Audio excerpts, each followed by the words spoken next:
Thank you. It's a great pleasure to be part of this forum, and also for the British Council, because this is the second in a series that we are participating. We were there in the last conference too. This time round, I'm pleased that this conference is bigger and better and focusing on themes that are so very important for the higher education sector. British Council has, as you know, signed an MOU, and we have every intention to actually make that MOU into a concrete plan, and a plan that's going to be mutually beneficial.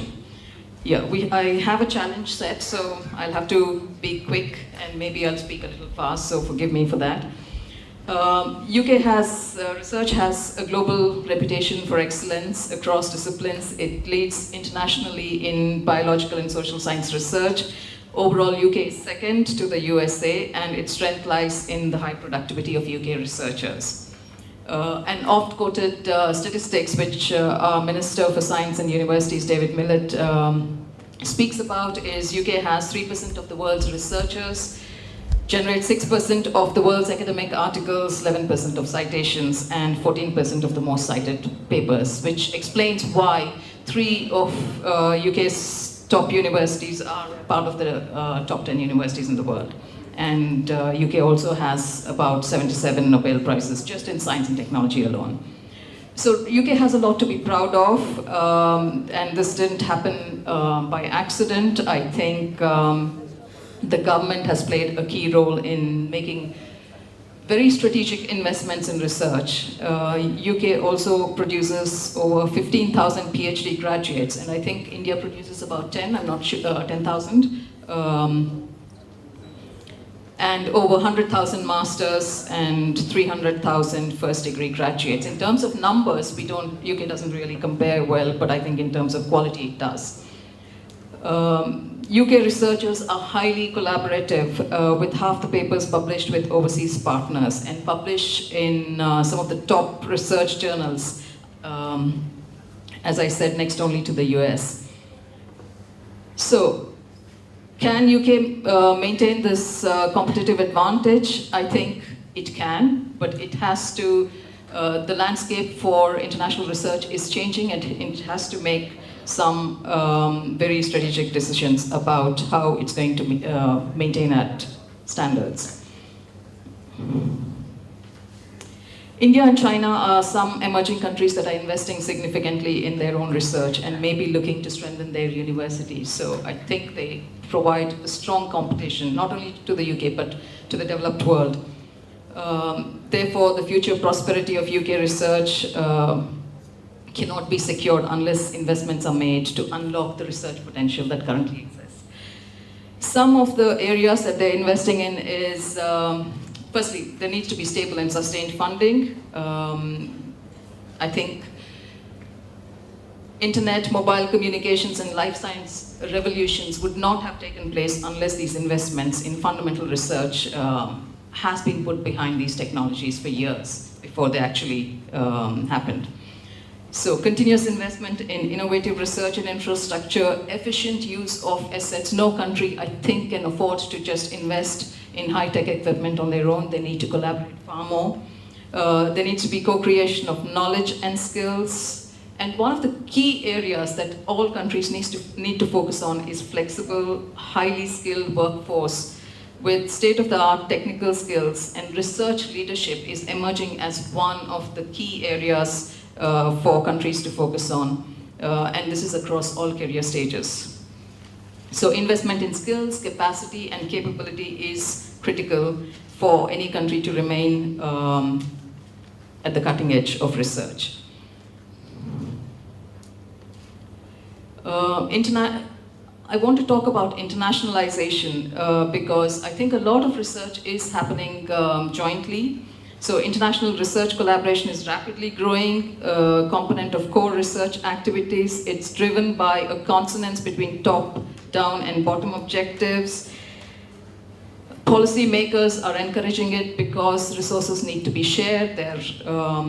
No country has adequate resources to just do things on their own. I just want to highlight some of the key findings of a report that was published by Evidence Limited in 2002. The volume of international collaboration has increased significantly over the last decade. This trend is apparent across all countries and across all disciplines. The increase in absolute volume of collaborative papers varies from 30% for France and 50% for the UK and over 100% for China. Collaboration between UK and its major European partners, Germany and France, have grown in volume and in quality too. UK collaborates more with China than any other European country, and I'll come to India shortly. So, UK retains a greater share of US collaboration. These are the trends that Evidence Limited has found. For Germany, the UK is the second most frequent partner after the US. These three countries, USA, UK, and Germany, dominate the world of research as the largest and highest quality research economies. UK has been a very strong collaborator with substantial and growing volumes. It both receives and gives added value to its partners that it collaborates with. And as I mentioned, UK has collaborated more with China than with any other European partner. UK's links with India have expanded at a more variable rate than with China, and the volume still remains small. This is an area that we want to address. UK co-authored significantly fewer papers with India than the USA or Germany. And the growth in collaboration has been much lower than Germany. Let's look more closely at India and draw on the findings from a recently published report on a frugal future, lessons from India's innovation system, commissioned by the UK India Education and Research Initiative, a project that the British Council manages, and the Research Councils UK and the Science and Innovation Network. Basically, the report covers and analyzes the changing strengths of India's research and innovation ecosystem, and has been prepared by Nesta, which is a foundation in the UK. The number of publications by Indian researchers with an international collaborator has been growing 10% per year and reached 9,000 and 1,100 in 2010. There is clearly potential to deepen this international collaboration further.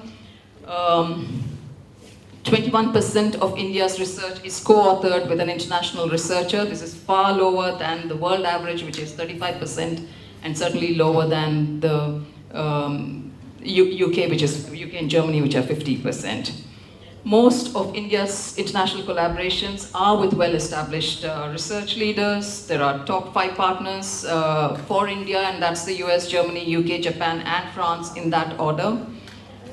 Indian researchers co-author 2.5 times more papers with researchers from the US than any other country. So clearly, that's a big lead. What Nesta report also does is systematically it's mapped the geography of research collaborations between India and UK at an institutional level. So which institutions are collaborating with what institutions and in what domain is a very detailed mapping exercise has been done and is available for you if you're interested. So lots of efforts to ramp up partnership with India and UK.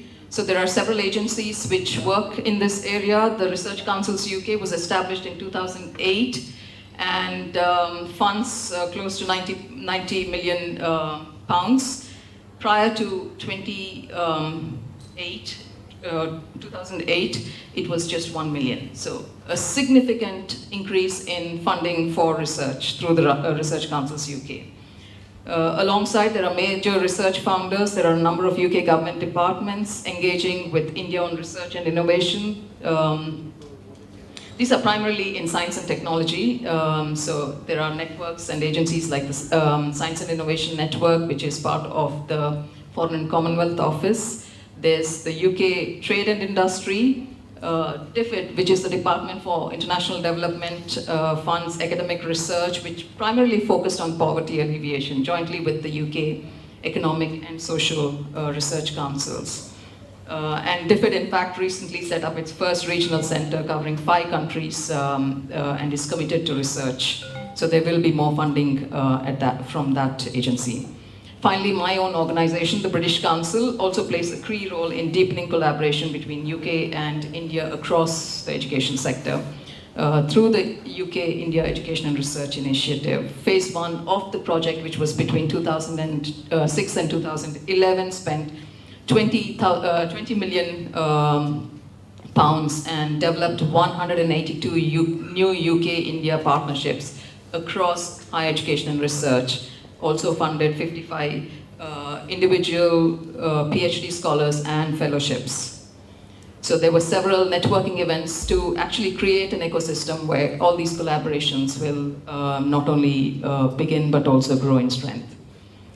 So significant contributions made by all these agencies, and I think there will be, there are enough resources, there's enough goodwill to continue that kind of collaboration.